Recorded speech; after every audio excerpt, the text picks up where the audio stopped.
நண்பர்கள் அனைவருக்கும் என்னுடைய அன்பான பணிவான வணக்கங்களை தெரிவித்துக் கொள்றேன். என் பெயர் ஜான். நான் ஒரு குடிநோயாளி. எல்லாம் வல்ல இறைவனோட அருளாலையும் தோழமையில் இணைந்து செயல்படுவதால் நான் பெற்றுக்கொள்ளக்கூடிய அனுபவம் தெம்பு நம்பிக்கையாலையும் இன்னைக்கு ஒரே ஒரு நாள் நான் குடிக்கல, தெளிவாக மன நிறைவாக அமைதியாக வாழ என்னால் எல்லா முயற்சிகளையும் செய்து கொண்டிருக்கின்றேன்.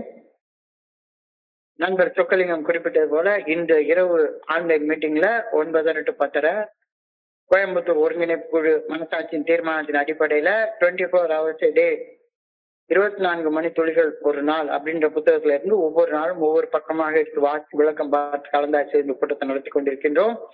அதன் தொடர்ச்சியாக இன்னைக்கு நாம அடைஞ்சிருக்கிற பக்கம் மே மாதம் 16ஆம் நாள். ஸோ மே மாதம் 16ஆம் நாளுக்கான சிந்தனையை முதல்ல வாசித்து அதற்குரிய விளக்கத்தை பார்த்து கலந்தாய்ச்சி இந்த கூட்டத்தை நிறைவு செய்வோம். ஸோ முதல்ல இந்த மே 16 அப்படின்ற சிந்தனையை வாசிப்பதற்கு நண்பர் சொக்கலிங்கம் அவர்களை அன்போட பணியோடு அழைக்கிறேன். So Chockalingam, May 16. Over to you. Thank you thank you thank you. நன்றி சார். 24 மணித்துளிகள் ஒரு நாள், மே 16. ஏஏ தோழமையின் இன்றைய சிந்தனை. யூதனாகிய ஒரு வழிப்போக்கனை திருடர்கள் அடித்து அவனது உடைமைகளை திருடிக்கொண்டு அவனை குற்றுயிரும் குலையுயிருமாக படு பாதாளத்தில் விட்டு சென்று விடுகின்றனர். மதகுரு ஒருவரும் இறைப்பணி செய்வதாக கூறிக்கொள்ளும் ஒருவரும் அவ்வழியாக கடந்து சென்றனர். பாதி உயிராக கிடக்கும் அந்த மனிதனை கண்டும் காணாமல் கடந்து சென்றனர். ஆனால் யூதர்களுக்கு எதிரி என கருதப்பட்ட ஒரு சாமானியன் உயிருக்கு போராடிய அந்த மனிதன் மேல் பரிவு கொண்டு அவனது காயங்களை சுத்தம் செய்து அவனுக்கு முதலுதவி செய்தான். தன் பணத்தை கொடுத்து காயப்பட்டிருந்த அந்த மனிதனை ஒரு விடுதியில் சேர்த்து பராமரித்துக் கொள்ளவும் செய்தான். நான் என் சக குடி நோயாளிகளை அந்த மத குருவை போலவோ அல்லது அந்த இறைப்பணி செய்வதாக கூறிக்கொண்ட அந்த மனிதனை போலவோ நடத்துகின்றேனா, அல்லது அந்த நல்ல சாமானியனை போல நடத்துகின்றேனா? இன்றைக்கான தியானம். பிரார்த்திப்பதில் நான் ஒருபோதும் சோர்ந்து போகலாகாது. என்றோ ஒரு நாள் என் பிரார்த்தனைகளுக்கான பலனை நான் அடையும் போது பிரார்த்திக்க இவ்வளவு குறைவான நேரம் செலவிட்டிருந்தேனே என்று ஆழமாக வருத்தப்படுவேன்.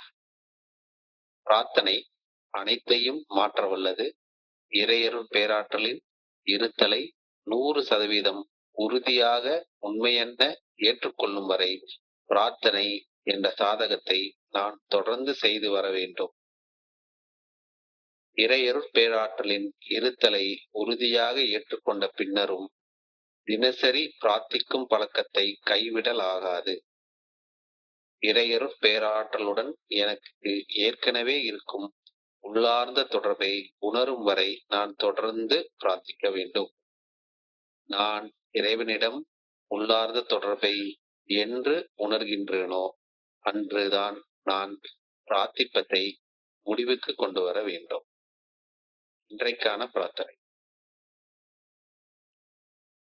பிரார்த்திப்பதை எனது தினசரி ஒழுக்கமாக மாற்றிக்கொள்ள வேண்டுமென வேண்டுகின்றேன். பிரார்த்தனையில் நான் இறையருள் பேராற்றலுடன் பெறும் ஐக்கியத்தால் நற்செயல் புரியும் ஆற்றலை நான் பெற்றுக்கொள்ள வேண்டுமெனவும் வேண்டுகின்றேன். நன்றி இறைவா. நன்றி சார். நன்றி நன்றி நன்றி நன்றி சொக்கலிங்கம். நன்றி சொக்கலிங்கம். நண்பர்கள் அனைவருக்கும் மீண்டும் ஒரு முறை என்னுடைய அன்பான பணிவான வணக்கங்களை தெரிவித்துக் கொள்றேன். என் பெயர் ஜான். நான் ஒரு குடிநோயாளி. இல்லாமல இறைவனோட அருளாலையும் தோழமையில இணைந்து செயல்படுவதால் நான் பெற்றுக்கொள்ளக்கூடிய அனுபவம் தெம்பு நம்பிக்கையாலையும் இன்னைக்கு ஒரே ஒரு நாள் நான் குடிக்கல, தெளிவாக மன நிறைவாக அமைதியாக வாழ என்னாலான எல்லா முயற்சிகளையும் செய்து கொண்டிருக்கின்றேன். இன்னைக்கு சிந்தனை ஒரு ஆழமான சிந்தனை கொடுக்கப்பட்டிருக்கிறது. ஒரு முறை உலகத்துல மிகச்சிறந்த ஆச்சாரியார் அப்படின்னு கருதப்படக்கூடிய ஒரு மிக உயர்ந்த ஆச்சாரியார்கிட்ட என்ன போல ஒரு சாமானிய மனுஷன் ஒரு கேள்வியை கேட்கிறான். உலகத்துல எத்தனையோ சட்ட திட்டங்கள்லாம் இருக்கு. எல்லாத்த விட நான் கடைபிடிக்க வேண்டிய முக்கியமான கட்டளை என்ன, நான் கடைபிடிக்க வேண்டிய முக்கியமான சட்டம் என்ன, எல்லாத்த விட மிகப்பெரிய கட்டளை என்ன அப்படின்னு ஒரு கேள்வியை கேட்கிறான். என்ன மாதிரி ஒரு ஆளு, ஒண்ணும் புரியாத ஒரு ஆளு, உலகத்துடைய மிக உயர்ந்த ஒரு ஆச்சாரியார்ட்ட கேட்கிறான். ஆச்சாரியாரும் பதில் சொல்றாரு, எல்லாத்த விட பெரிய சட்டம், எல்லாத்த விட பெரிய கட்டளை, உன்னை படைச்ச எல்லாம் வல்ல கடவுளை முழு மனதோட அன்பு செய்யணும், அதுதான் எல்லாத்த விட பெரிய கட்டளை அப்படின்னு பதில் சொல்றாரு. உடனே அவன் பதில் சொல்றான், கடவுளை யாராச்சும் அன்பு செய்யாம இருப்பாங்களா, நான் தான் கடவுளை அன்பு செய்யறேனே அப்படின்னு என்ன மாதிரி ஆளு அவருக்கு பதில் சொல்றான். உடனே அந்த ஆச்சாரியார், கொஞ்ச நேரம் பொறுப்பா, நான் இன்னும் முழுசா சொல்லி முடிக்கல.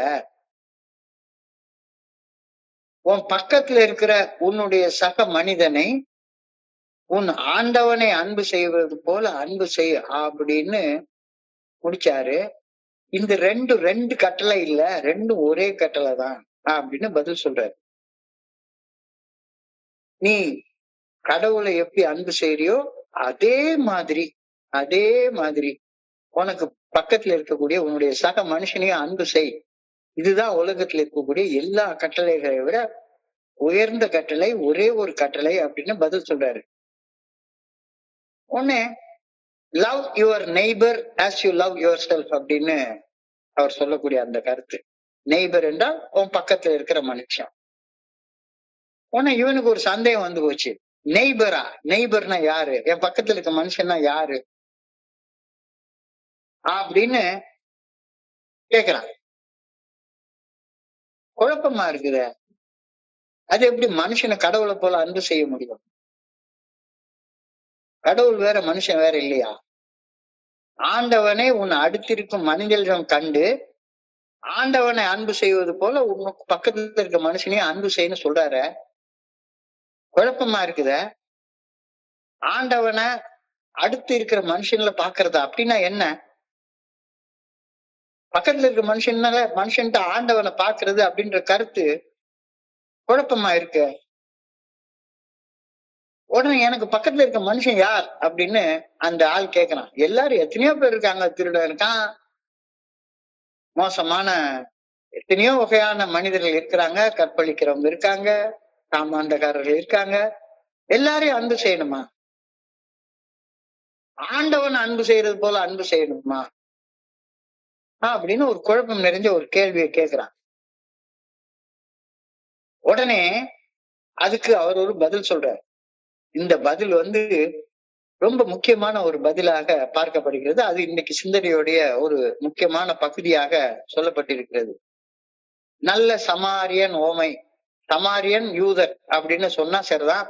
மேல் ஜாதிக்காரங்க கீழ் ஜாதிக்காரங்க மாதிரியே வச்சுக்கலாம். யூதர்கள் மேல் ஜாதிக்காரங்க, சமாரியர்கள் கீழ் ஜாதிக்காரங்க, சாமானிய மக்கள், சாதாரண மக்கள். அப்போ ஒரு ஒரு உயர்ந்த ஜாதியை சேர்ந்த ஒரு மனுஷன் ஒரு ஊருக்கு பயணம் போயிட்டு இருக்கிறான். அப்ப அந்த மனுஷனை சில திருட்டு பசங்க அடிச்சு காயப்படுத்தி அவன்கிட்ட பணத்தை எல்லாம் புடுங்கிட்டு அவனை குத்துயிரும் கொலையுயிருமா காட்டு வழியில ரோட்டு மேல போட்டுட்டு ஓடிய போயிடுறாங்க. அவன் செத்துக்கிட்டு கிடக்குறான், ரத்த வழியுது, செத்துட்டு கிடக்குறான். அந்த வழியாக ஒரு பாதிரியார், ஒரு மத குருமார் போறாரு. அந்த வழியாக நான் சமூக சேவை செய்யறேன், இறைப்பணி செய்யறேன் அப்படின்னு சொல்லக்கூடிய ஒரு பெரிய மனுஷனும் போறாரு. ரெண்டு பேரும் போறாங்க. இந்த ரெண்டு பேருமே காயப்பட்ட மனுஷனை பாக்குறாங்க, பார்த்துன்னு பார்க்காம போயிட்டே இருக்காங்க, கண்டும் காணாம போயிடுறாங்க. மத குருமார் சொல்றாரு, நான் வெள்ளை அங்கி போட்டிருக்கேன், இவனை தொட்டு நான் பண்ணேன்னா என்னுடைய அங்கி முழுக்க ரத்தமா மாறிடும், இவனுக்கு உதவி செய்ய முடியாது, நான் இவனுக்காக பிரேயர் பண்ணிக்கிறேன் அப்படின்னு அவன் கடந்து போயிடுறான். அதே மாதிரி சமூக சேவை செய்வதாக சொல்லிக் கொள்ளக்கூடிய அந்த பெரிய மனுஷனும் இதே மாதிரி சொல்லிட்டு கண்டும் காணாம கடந்து போயிடுறாங்க. அந்த வழியாக யூதர்களால் தாழ்ந்தவர்கள், வெறுக்கப்பட்டவர்கள் அப்படின்னு நினைச்சிட்டு இருக்கக்கூடிய ஒரு சாதாரண சமாரிய மனுஷன் ஒருத்தன் போறான். பாதி உயிராக கிடந்த மனுஷனை பார்த்து அந்த மனுஷன் மேல இறக்கப்பட்டு அவன் மேல பரிவு காட்டி அவனுடைய காயத்தை தொடச்சி அந்த காயத்துக்கு கட்டு போட்டு முதலுதவி செஞ்சு அவனை தான் ஏறி வந்து அந்த கழுதை மேல ஏத்தி பக்கத்துல இருக்க விடுதியில கொண்டு போய் தான் கையில இருக்கிற பணத்தை கொடுத்து அவனை சேர்த்துட்டு அவனை கொஞ்சம் பாத்துக்கப்பா, நான் வந்து ஒரு வேலையா பக்கத்து ஊருக்கு போறேன், போயிட்டு நான் இன்னும் 2 நாள்ல திரும்பி வருவேன், 2 நாள்ல திரும்பி வந்து இவனுக்கு எக்ஸ்ட்ராவா ஏதாவது பணம் செலவு பண்ணியிருந்தாலும் சரிதான், அந்த பணத்தை நான் கொடுத்துடுறேன், இவனை கொஞ்சம் பாத்துக்கோ அப்படின்னு சொல்லிட்டு போறான். இப்ப சொல்லு, ஒரு மனுஷனுக்கு பக்கத்துல இருக்கிற சக மனிதன் யாரு? ஒரு மனிதனை தன்னுடைய சகோதரனாக பாவிக்கக்கூடிய மனுஷன் யாரு? உனக்கு இந்த கதையில இருந்து, இந்த ஓமையில இருந்து, இந்த எக்ஸாம்பிள்ல இருந்து தெரியுதா அப்படின்னு சொல்லி கேக்குறாரு. ஆமா, எதிரியாக இருந்தாலும், தன்னைய வெறுத்து ஒதுக்குன ஒரு மனுஷனாக இருந்தாலும், அடிபட்டு பாதி உயிரா செத்துக்கிட்டு இருக்கிற ஒரு மனுஷனுக்கு உதவி செஞ்ச அந்த மனுஷன்தான், பணி செய்த அந்த மனுஷன்தான் சக மனிதன், சகோதரன். தெளிவா தெரியுது. இப்ப அவர் சொல்றாரு, இந்த ஓமையில 3 வகையான மனநிலை உள்ள மனிதர்களை நாம பாக்குறோம். 3 வகையான மனநிலை உள்ள மனிதர்களை பாக்குறோம். முதல்ல திருடன். திருடனுடைய மனநிலை. அந்த திருடனுடைய மனநிலை என்ன அப்படின்னு சொல்லி பார்த்தா, அந்த திருடனுடைய மனநிலை, என்கிட்ட இருக்கிற பணம் எனக்கு, உன்கிட்ட இருக்கிற பணமும் எனக்கு, என் பணம் உன் பணமும் என் பணம் அப்படின்ற மனநிலை. எல்லாமே எனக்கு தான். சந்தர்ப்பம் கிடைச்சா உன்னை அடிச்சு குத்துயிரும் கொலையுரமா போட்டு உன்கிட்ட இருந்து புடிக்கிட்டு போயிருவேன் அப்படின்ற மனநிலை உள்ள மனிதர்கள். இந்த மாதிரி மனநிலை உள்ள மனிதர்கள் எத்தனை பேர் இருக்காங்க சமுதாயத்துல? ஒரு 5% மக்கள் தானே இருப்பாங்க. எல்லாருமா போய் எல்லாருடைய பணத்தையும் கொள்ளடிச்சுட்டா கிடக்குறாங்க? அதெல்லாம் கிடையாது. வெறும் 5% மக்கள் மட்டும்தான் திருடர்களாக இருப்பாங்க. சரி, அவங்கள அன்பு செய்ய வேண்டிய அவசியம் எல்லாம் கிடையாது.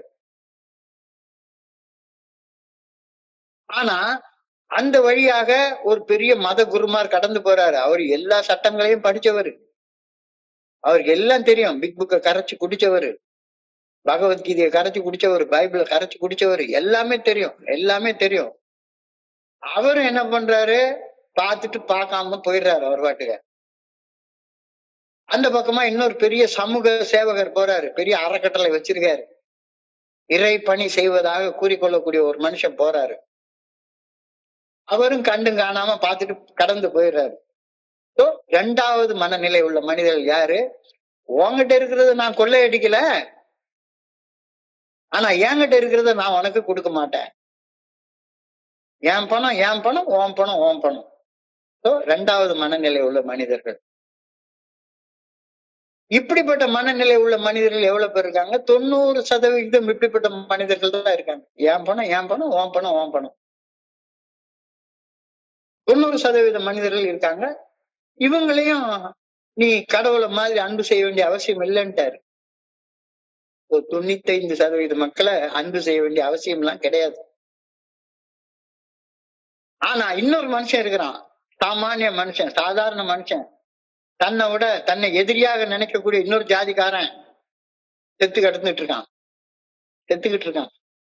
அப்ப அவனை காப்பாத்துறதுக்குன்னு போல, அந்த வழியாக வேற ஒரு வேலையா போயிட்டு இருக்க நேரத்துல பாதி செத்து கிடக்குற மனுஷனை பாக்குறான். பார்த்த உடனேயே அந்த மனுஷனுக்கு கீழே இறங்கி அவன் காயத்தெல்லாம் கட்டு போட்டு அவனுக்கு முதலுதவி செஞ்சு அவனை தான் ஏறி வந்து கழுதையில ஏத்தி பக்கத்துல இருக்கக்கூடிய ஒரு விடுதிக்கு கொண்டு போய் தான் கையில இருக்கிற பணத்தை கொடுத்து சேர்த்து, இந்த ஆளுக்கு கொஞ்ச நாள் சாப்பாடு கொடுத்து கொஞ்ச நாள் பாத்துக்கப்பா, ஒரு 2 நாள் பாத்துக்க, 2 நாள் கழிச்சு நான் ஒரு வேலையா போறேன், திரும்பி வருவேன், எக்ஸ்ட்ரா பணம் எதுவும் செலவாயிருந்தா நான் அவனுக்கு கொடுத்துறேன், இவனை பாத்துக்கோ அப்படி சொல்லிட்டு போறான். இந்த மனநிலைமையில இருக்கிறவங்க எத்தனை பேர் இருப்பாங்க?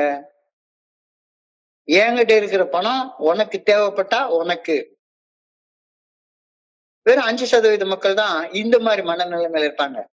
திருட்டு பசங்க ஒரு 5%, என் பணத்தையும் செலவு பண்ணி சக மனிதர்களை காப்பாற்றணும்ன்ற மனநிலைமையில இருக்கிறவங்க வெறும் 5% தான் இருப்பாங்க. மிச்ச 90% மக்கள் என்ன? என் பொண்டாட்டி, என் புள்ள, என் வீடு, என் பணம், என் பணம், என் பணம், உன் பணம் எனக்கு வேண்டாம். உன் பணத்தை நான் திருடல, கொள்ள அடிக்கல. ஆனா என் பணத்தை உனக்கு தரமாட்டேன் அப்படின்ற மன நிலைமையிலதான் பெரிய ஆளுங்க இருக்காங்க. அவங்க உன் பக்கத்துல இருக்க சக மனிதர்கள் இல்ல, அவங்க அன்பு செய்யணும்ன்ற தேவையில்லை. ஆனால் யார் ஒருத்தன் தன் பணத்தை அடுத்தவனுடைய தேவைக்கு உபயோகப்படுமானால், தன்னுடைய உடமைய, தன்னுடைய நேரத்தை அடுத்தவனுக்காக எவன் ஒருத்தன் செலவு பண்றானோ அவன்தான் கடவுளை அன்பு செய்யக்கூடிய மனுஷன் அப்படின்ற ஒரு கருத்தை சொல்றாரு. என்கிட்ட இருக்கிறது உனக்கு தேவைப்பட்டா அது ஒண்ணுது அப்படின்ற மனநிலை உள்ள மனிதர்கள் உலகத்துல கொஞ்சம் சதவீதம் பேர் தான் இருப்பாங்க. இவங்கதான் உண்மையான ஆண்டவன் அன்பு செய்யக்கூடிய மனிதர்கள் அப்படின்னு சொல்றாரு. இந்த 3 வகையான மனநிலையில இப்ப எந்த மனநிலையில நான் வாழ்ந்துட்டு இருக்கேன்னு யோசிச்சு பாரு.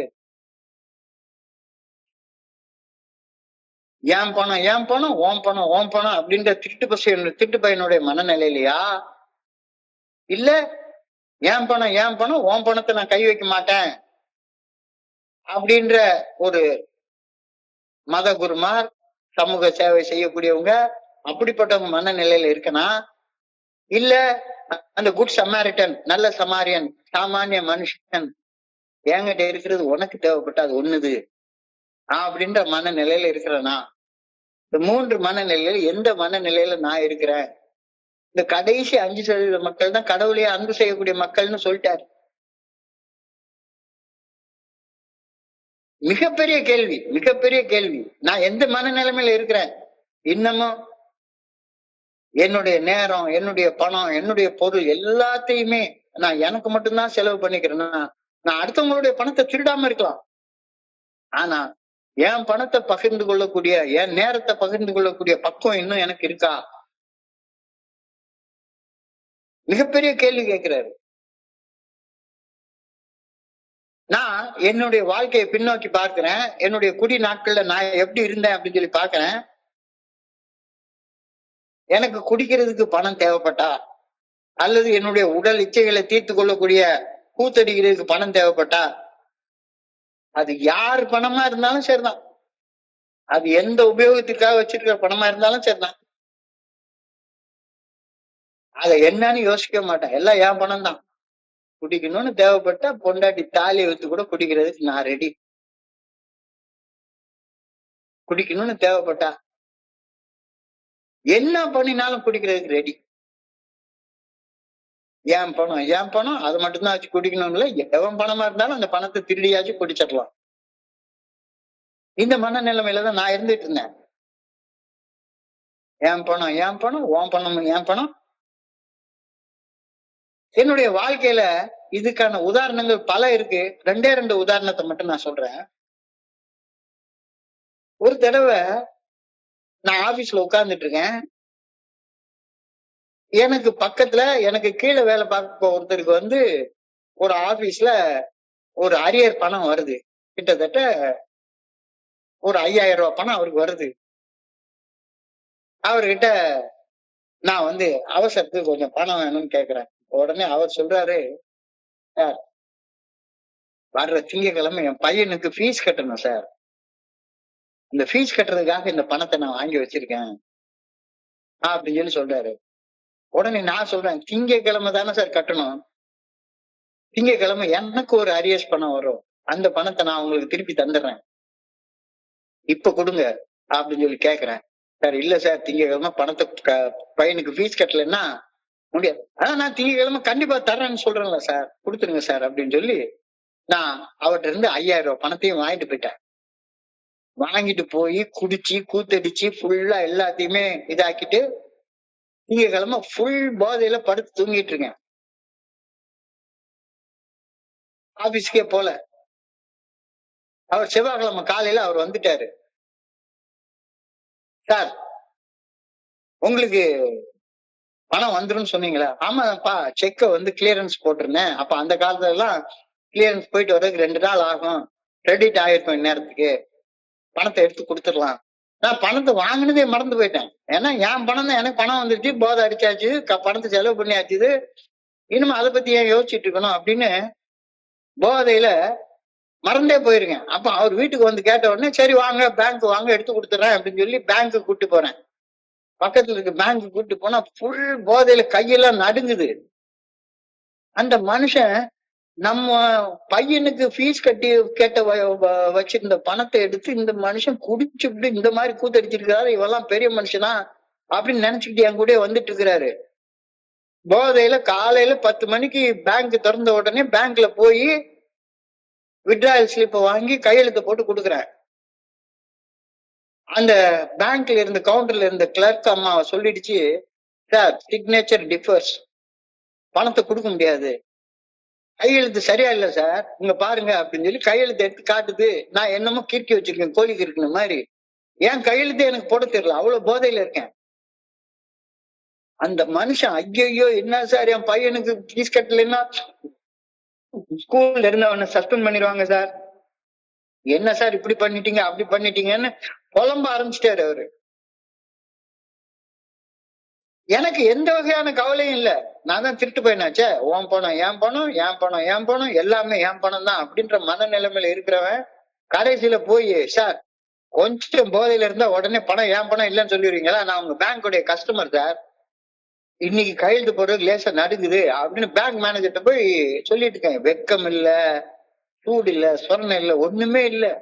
இந்த பக்கத்துல இருக்க மனுஷன் என்னடா மனுஷன், நம்ம பணத்தை வாங்கி வச்சுக்கிட்டு பேங்க் மேனேஜர்கிட்ட போய் கையெழுத்து போட்டு பணம் எடுக்க துப்பு இல்லை இந்த ஆளுக்கு அப்படின்னு சொல்லி பேங்க் மேனேஜர்கிட்ட கையெழுத்து போட்டு கடைசியில பேங்க் மேனேஜர் சரி என்னமோ ஒரு ஆளு போஸ்ட பார்த்து சரின்னு அந்த மேனேஜர் கொடுத்து பாஸ் பண்ணி விடுங்க அப்படின்னு சொல்லி சொல்லிட்டாங்க. பாஸ் பண்ணி கொடுத்துட்டாங்க, பணத்தை கொடுத்துட்டேன்.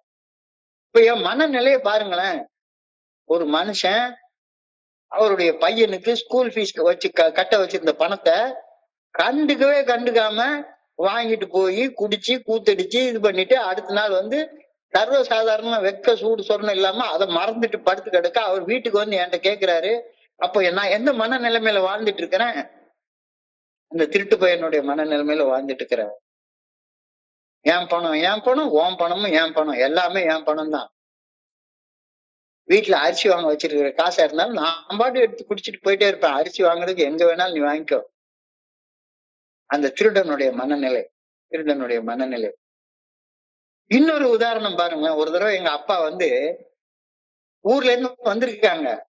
இங்க டாக்டர் சிவகடாட்சம்னு ராஜா அண்ணாமலைபுரத்துல ஒரு பெரிய டாக்டர் இருக்கிறாரு. அந்த டாக்டரை பார்க்க போனா அவருக்கு அப்பாயின்மெண்ட் வாங்கியிருக்கு. அவர் வந்து ஏதோ ஒரு ஸ்கேன் எடுத்து வர சொல்லியிருக்கிறாரு. ஸ்கேன் எடுத்துட்டு அப்பாயின்மெண்ட் வாங்கிட்டு போகணும். ஸ்கேன் எடுக்கிறதுக்கு 10,000 ரூபாய் செலவாகணும் அப்படின்னு சொல்லி எங்க அப்பா 10,000 ரூபாய் பணத்தை முந்தின நாளே டிரா பண்ணி என் கையில கொடுத்துட்டாங்க.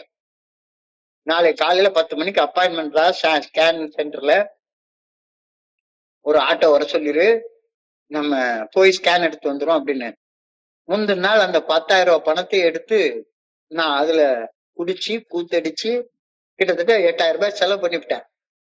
எனக்கு என்ன ஆகுதுன்னா, ஹவுஸ் ஓனர் இருப்பாரு, அவர்கிட்ட கொஞ்சம் கடன் கேட்டா கொடுப்பாரு அப்படின்னு சொல்லி ஹவுஸ் ஓனர் பேரை நினைச்சுக்கிட்டு இருக்கேன். அடுத்த நாள் காலையில போய் ஹவுஸ் ஓனரை பார்த்தா அவரு திருப்பதிக்கு புறப்பட்டு போயிட்டாரு. வீடு பூட்டி கிடக்கு. அவரை தவிர வேற எவனும் எனக்கு பணம் தர மாட்டான்.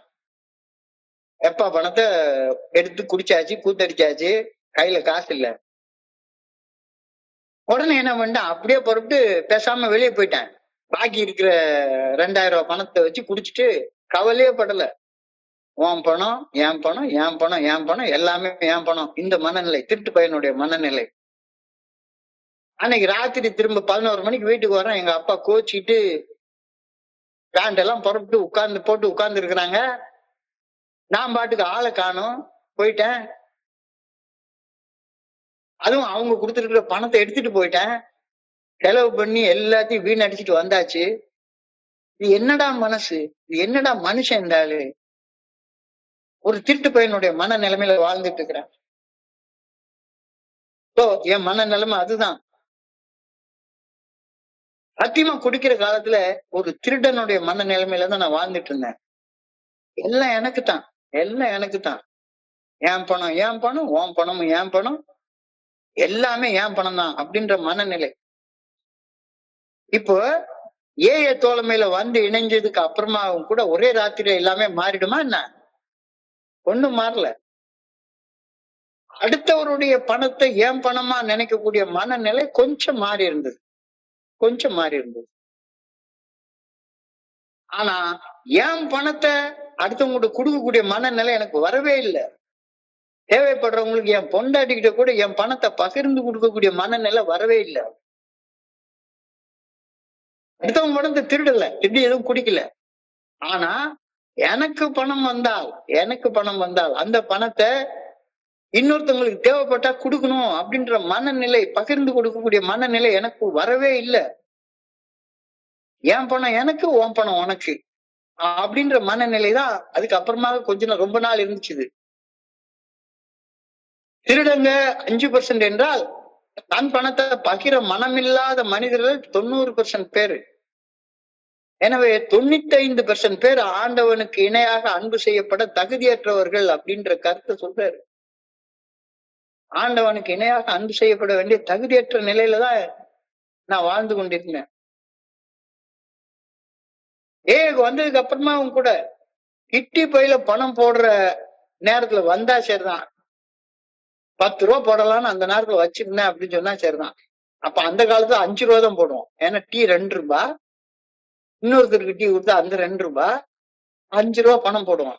அப்ப 5 ரூபா பணம்னா 5 ரூபாயில எனக்கு இருக்கிறதுலயே கசங்கி போன கிழிஞ்ச நோட்டு எது இருக்கோ அந்த நோட்டை தான் எடுத்து போடுவேன். அந்த மனநிலைமையிலதான் எனக்கு இருந்தது. ஆனா திரும்ப திரும்ப திரும்ப திரும்ப ஏய தோழமைக்கு தொடர்ந்து வர வர காலத்தின் ஓட்டத்துல நிலைமை கொஞ்சம் கொஞ்சமாக மாற ஆரம்பிச்சது.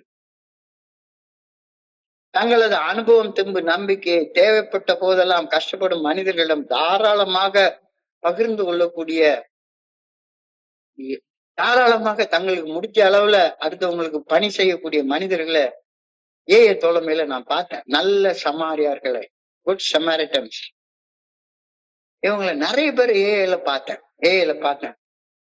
இந்த நல்ல சமாரியன் ஓமை, குட் சமாரிட்டன் பேரபிள், இதுல நான் இன்னொரு தனித்துவம் வாய்ந்த பண்பையும் பார்க்கிறேன்.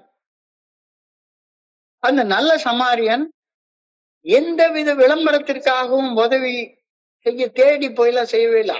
அவன் ஒரு வழியா வேலையா போயிட்டு இருக்கான். போற வழியில செத்துக்கிட்டு இருக்கிற ஒரு மனுஷனை பாக்குறான். தன்னால நம்ம உதவியை செஞ்சுட்டு போயிட்டே இருக்கிறான்.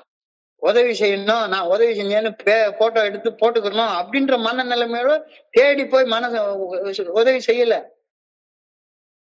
உதவி செஞ்சதுக்கு அப்புறமா கூட இந்த மனுஷன்ட்ட இருந்து என்னத்தடா புடுங்கலாம் அப்படின்னு சொல்லி அவன் பக்கத்துல காத்து இல்ல.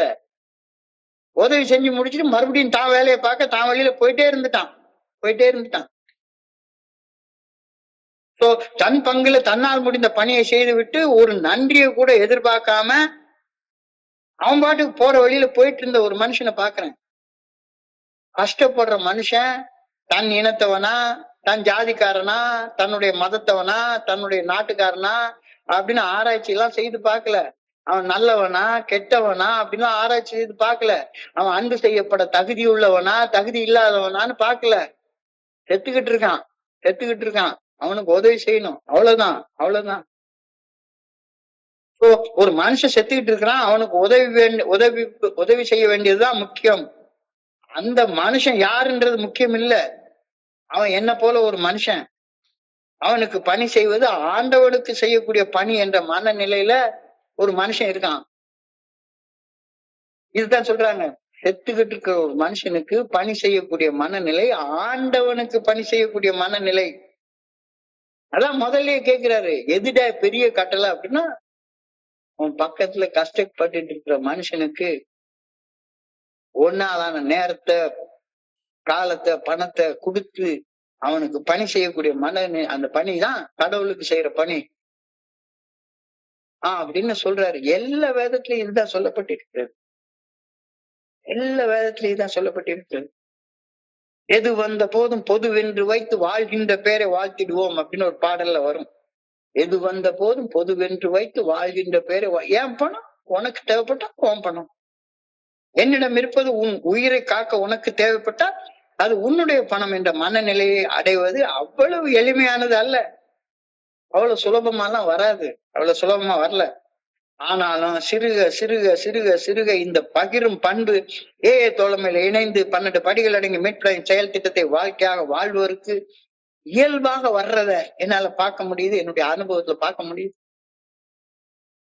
என்னுடைய நண்பர்கள்ட்ட இப்ப ஃபுல் நண்பர்களுக்காக என்னுடைய நேரம், என்னுடைய காலம், என்னுடைய பணம், என்னுடைய பொருள், என்னுடைய அறிவு எல்லாமே எல்லாமே உபயோகப்படட்டும் அப்படின்ற மனநிலை இந்த இவ்வளவு வருட காலங்களுக்கு அப்புறமாக இது வந்த காலத்துல நான் உண்மையிலே சத்தியமா சொல்றேன், நான் திருட்டு போயிருந்தேன். நான் 2 உதாரணம் சொன்னேன்.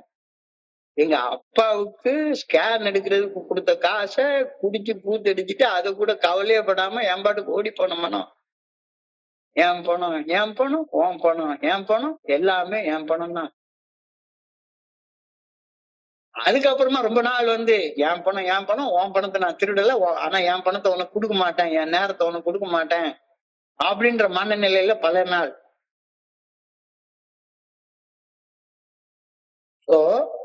இந்த உவமையில சொல்லப்பட்டிருக்கிறது, இந்த பேரபிள்ல சொல்லப்பட்டிருக்கிறது என்னன்னா, பணத்தை செலவு பண்றதை விட அவன் ஒரு வேலையா போயிட்டு இருக்கான். அந்த வேலைக்கு போயிட்டு இருக்கிற தன்னுடைய நேரத்தை பிறர் பணி செய்வதற்கு செலவு செய்வதில் அவன் ஈடுபடுறான். இதுதான் முதன்மையான ஒரு செயலாக தோன்றுகின்றது. காலத்தின் ஓட்டத்துல திருட்டு பையனாக இருந்தனா, எல்லா பணமும் ஏன் பணம் அப்படின்னு நினைச்சிட்டு இருந்தேன்னா, காலத்தின் ஓட்டத்துல கொஞ்சம் கொஞ்சமா என்னால முடிஞ்ச அளவு காண்டி செலவிடுற நேரத்தை அதிகரிக்க பார்த்தேன். 12 ஸ்டெப் ஒர்க் பண்றதுல நேரத்தை செலவிட ஆரம்பிச்சேன். இதெல்லாம் நான் சாதாரணமா செய்யக்கூடிய ஆளே இல்லைல்ல. இப்ப இந்த மாற்றம் எனக்குள்ளார நிகழ்ந்திருக்கிறது. இதுதான் இன்னைக்கு சிந்தனையோடைய முதன்மையான படிதாக கொடுக்கப்பட்டிருக்கிறது. இப்ப நீ எந்த மனநிலையில நீ வாழ்ந்து கொண்டிருக்கிற? இப்ப எந்த மனநிலையில வாழ்ந்து கொண்டிருக்கிற? ஒரு திருடனை போல என்கிட்ட உள்ளது உன்கிட்ட உள்ளது எல்லாமே என்னது அப்படின்ற மனநிலைமையில வாழ்ந்துட்டு இருக்கியா? இல்ல அந்த ஒரு மத குருவை போல சமூக சேவை செய்வதாக நடிச்சிட்டு இருக்கிற ஒரு நடிகனை போல உன்கிட்ட உள்ளது உனக்கு என்கிட்ட உள்ளது எனக்கு அப்படின்ற மனநிலைமையில வாழ்ந்துட்டு இருக்கியா? இல்ல ஒரு நல்ல சாமானியனோட மனநிலையில என்கிட்ட உள்ளது உனக்கு தேவைப்பட்டா அது உன்னுடையது அப்படின்ற மனநிலையில வாழ்ந்துட்டு இருக்கிறதா?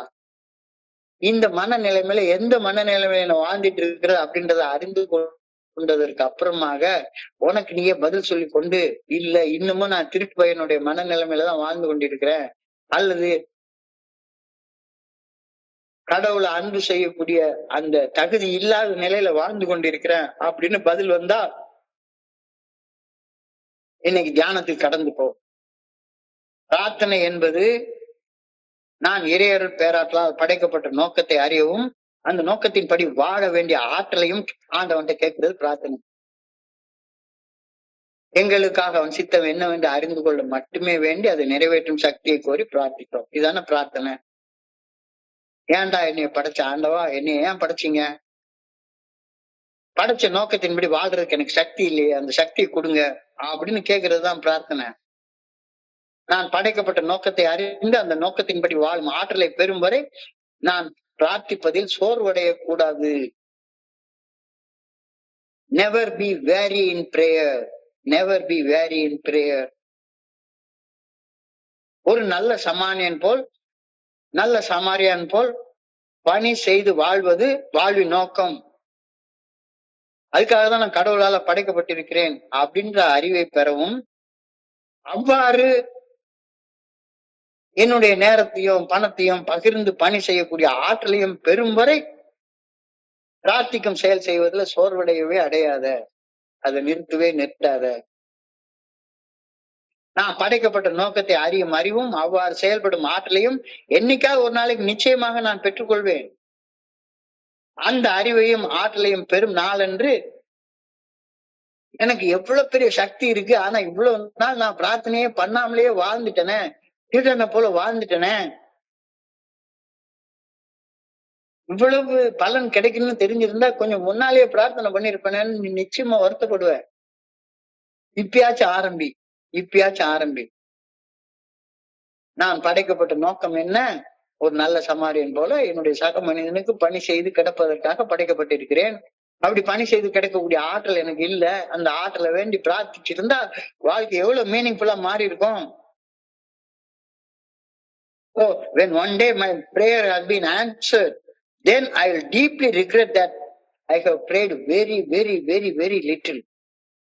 When one day my prayer has been answered, then I will deeply regret that I have prayed only a very little amount of prayer.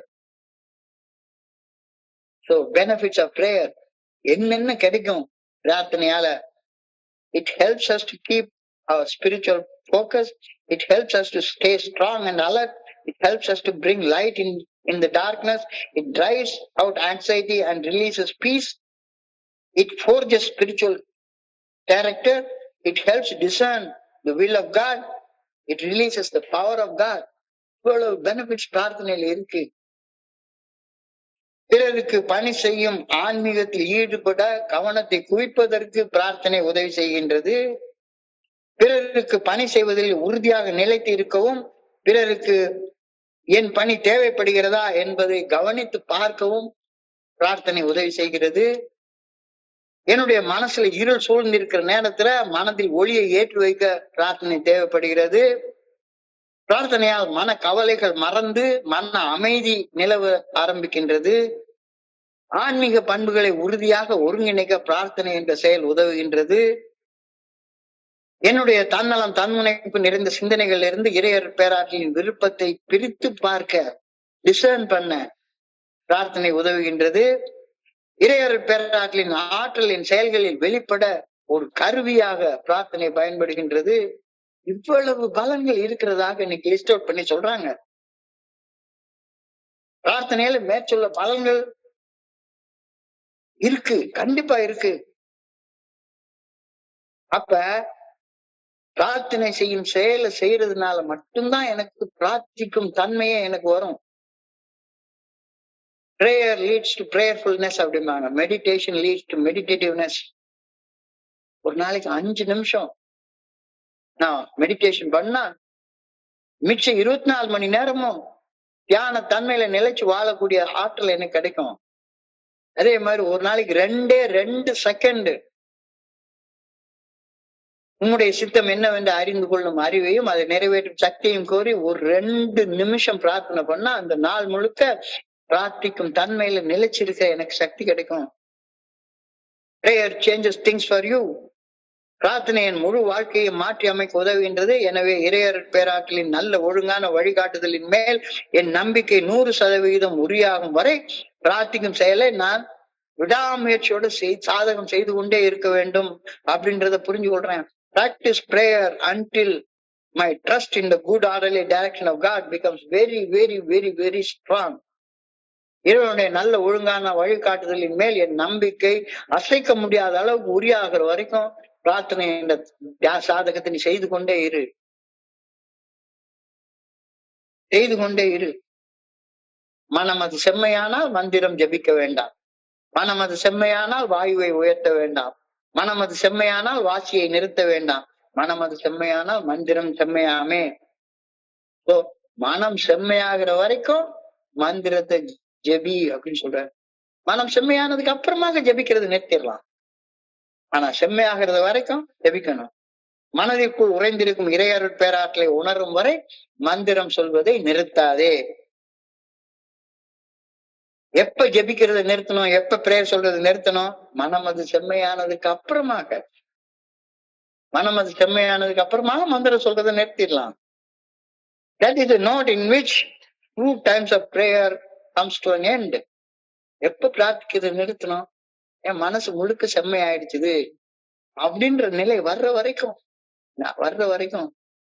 அதை விடாமுயற்சியோட செய். I pray that I may form the habit of daily prayer.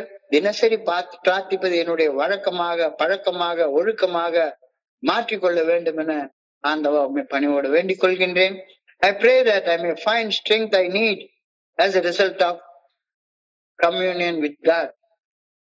பிரார்த்தனை மற்றும் தியானத்தின் விளைவாக இறைவனிடம் எனக்கு ஏற்கனவே இருக்கும் உள்ளார்ந்த தொடர்பை உணர்ந்து கொள்ள, பிறருக்கு பணி செய்து வாழும் வாழ்வுக்கு தேவைப்படும் ஆற்றலை பெற்றுக்கொள்ள ஆற்றலோட வாழ்வதற்காக ஆண்டவா உண்மை வேண்டிக் கொள்கின்றேன்.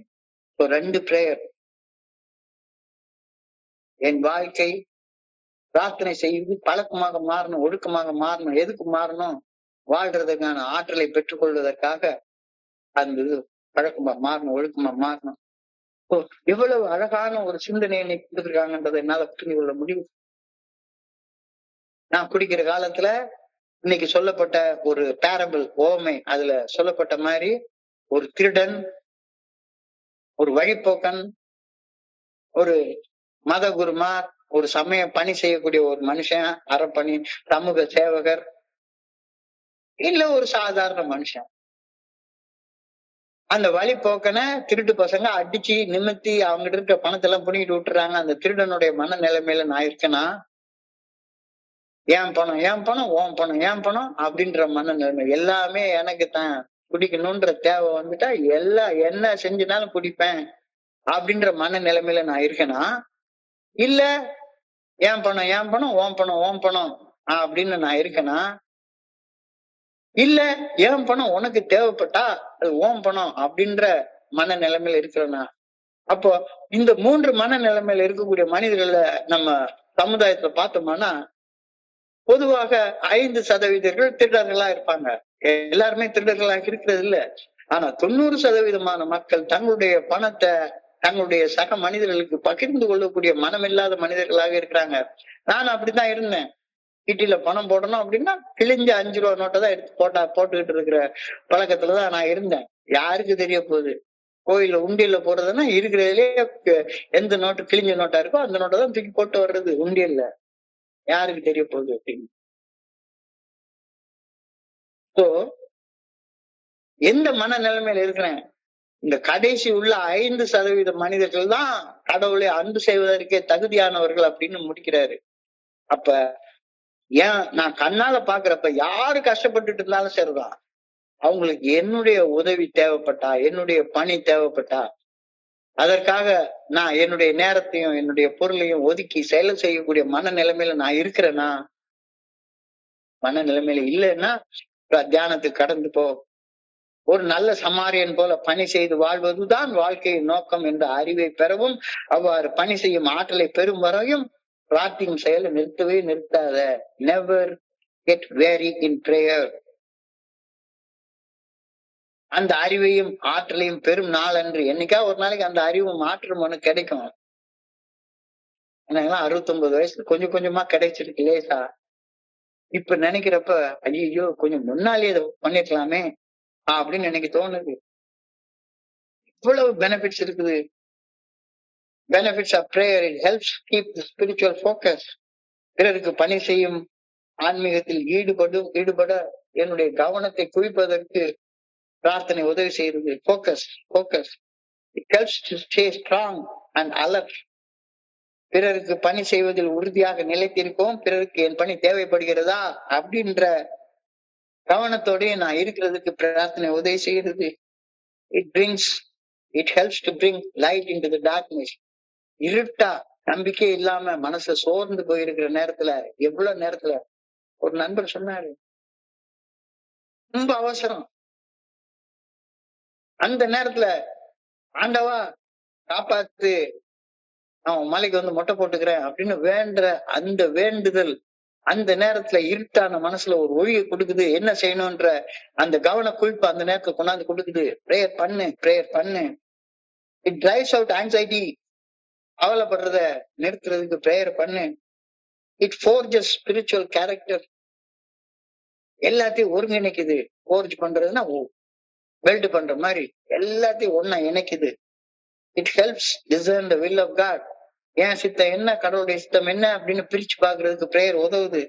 It releases the power of God. Prayer changes things for you. Practice prayer until the trust in the good orderly direction of God becomes very, very strong. இறைவனுடைய நல்ல ஒழுங்கான வழிகாட்டுதலின் மேல் நீ வைக்கக்கூடிய நம்பிக்கை உறுதி அடையும் வரை பிரார்த்திக்கிறது நிறுத்தவே நிறுத்தாத. அதான் திருமந்திரத்துல அழகா சொல்றாங்க, மனம் அது செம்மையானால் மந்திரம் ஜபிக்க வேண்டாம். அப்ப மனம் அது செம்மையாகிற வரைக்கும் மந்திரத்தை ஜபின்னு அர்த்தம். மனமது செம்மையானா வாயுவை உயர்த்த வேண்டாம். மனமது செம்மையாகிற வரைக்கும் நீ மெடிடேஷன் பண்ணு. மனமது செம்மையானால் வாசியை நிறுத்த வேண்டாம். மனமது செம்மையானால் மந்திரம் செம்மையாமே. மனதிற்குள் உறைந்திருக்கும் இறையர் பேராற்றை உணரும் வரை மந்திரம் சொல்வதை நிறுத்தவே கூடாது. I pray that I may form the habit of daily prayer. தினசரி பிரார்த்திப்பதை என்னுடைய வழக்கமாக, பழக்கமாக, ஒழுக்கமாக மாற்றிக்கொள்ள வேண்டும் என ஆண்டவா உம்மை வேண்டுகின்றேன். I pray that I may find strength I need as a result of this communion. பிரார்த்தனை மற்றும் தியானத்தின் விளைவாக இறைவனிடம் எனக்கு ஏற்கனவே இருக்கும் உள்ளார்ந்த தொடர்பை கொண்டு பிறருக்கு பணி செய்து வாழும் வாழ்க்கைக்கு தேவைப்படும் ஆற்றலை பெற்றுக்கொள்ளும் ஆற்றலுடன் இருக்க வேண்டும் என்று ஆண்டவமை பார்த்துக்கிறேன் என்னை சொல்லியிருக்காங்க. எவ்வளவு உயர்ந்த சிந்தனைகளை நம்ம சிந்திக்கிற வாய்ப்பு பெற்றமைக்கே நம்ம கடவுளுக்கு நன்றி சொல்லணும். இவ்வளவு நேரம் எனக்கு இந்த வாய்ப்பு கொடுத்த இந்த குழுவிற்கு என்னுடைய பணிவான நன்றிகளை தெரிவித்துக் கொள்றேன். பொறுமையாக கேட்ட ஒவ்வொரு நண்பருக்கும் என்னுடைய பணிவான நன்றிகள். இந்த இரவு பொழுது நண்பர்களுக்கு இனிமையான இரவாக அமைய இறைவனை பணியோட வேண்டிக் கொள்கின்றேன். நன்றி, நன்றி, நன்றி, நன்றி, நன்றி, நன்றி, நன்றி. வாழ்க வையகம், வாழ்க வளமுடன்.